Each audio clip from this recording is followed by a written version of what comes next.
स्वागत है दोस्तों एक बार पुनः आपका हमारे YouTube चैनल ऑनलाइन कोचिंग में डॉक्टर सुधीर सर में। दोस्तों एक बार पुनः उपस्थित हुआ आपके बीच में और उसी यस प्रश्न के साथ जो इस समय हायर एजुकेशन के संदर्भ में जो 51 के संदर्भ में जो घूम रहा है कि साक्षात्कार आखिर कब।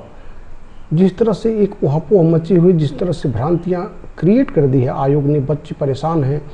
बहुत सारे बच्चे इस चीज़ को लेकर के इस सोच में थे कि उनका सब्जेक्ट कब शेड्यूल्ड होगा। वे लगातार तैयारी कर रहे हैं जो शॉर्ट लिस्टेड हुए हैं, और भी बहुत सारे आयोग की जो कारगुजारियां हैं उसके बारे में अब क्या ही कहा जाए। जिस तरह से आयोग ने परीक्षा संपन्न कराने में, पहले तो आयोग का गठन इतने डिले से हुआ, उसके बाद परीक्षा इनके प्रकार से संपन्न हुई, उसके बाद इन्होंने रिजल्ट भी डिक्लेयर किया, उसमें इन्होंने फाइनल आंसर की नहीं दी है। बहुत सारे बच्चों के जो नंबर हैं वे उनकी आंसर की जो उन्होंने मिलाई है उससे बहुत कम है। किसी के बहुत ज़्यादा नंबर थे वे कम होकर आ रहे हैं। किस प्रश्न को इन्होंने काटा है, रिजर्वेशन का मामला उसी तरह से इन्होंने उलझा के रखा हुआ है और उस पर उन्होंने ले दे करके रिजल्ट डिक्लेयर भी किया। बहुत सारे बच्चे शॉर्ट लिस्टेड भी हुए, उन्होंने लगातार तैयारियाँ भी शुरू कर दी और लाजमी है इसके बाद उनको ये पता करना था कि उनका सब्जेक्ट कब होगा, किस सब्जेक्ट को उन्होंने पहले रखा है, किसको बाद में रखेंगे। इसको लेकर के उनको रिजर्वेशन कराना था, उनको अपनी तैयारी करनी थी। बहुत सारी बातें होती हैं साक्षात्कार संदर्भ में। मैंने बार बार आपसे कहा है कि साक्षात्कार देना एक अनुपम उपलब्धि है, एक बहुत बड़ा अचीवमेंट है। आपकी स्वर्णिम भविष्य की राहें तय होती हैं।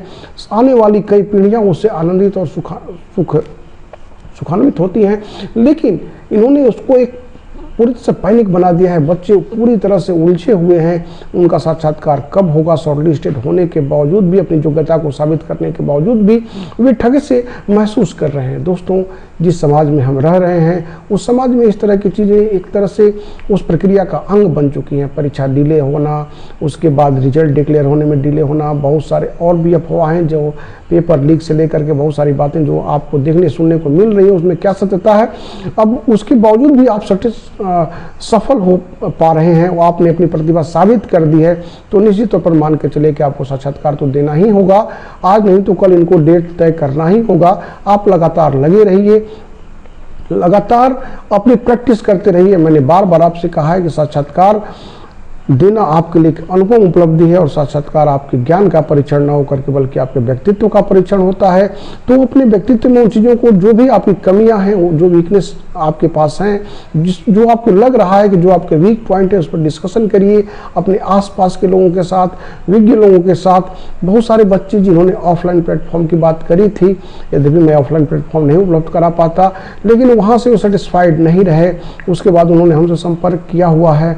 आगे आपको भी अगर लगता है कि आपको संपर्क की आवश्यकता है, आपको किसी भी तरह की गाइडलाइन की आवश्यकता है, तो आप हमसे जुड़ सकते हैं। या फिर आप अपने स्तर पर भी तैयारी कर रहे हैं तो बहुत अच्छी बात है। आप अपने वीक पॉइंट पर काम करिए, अपने आप को साबित करिए, अपने स्वर्णिम भविष्य की राहें तय करिए।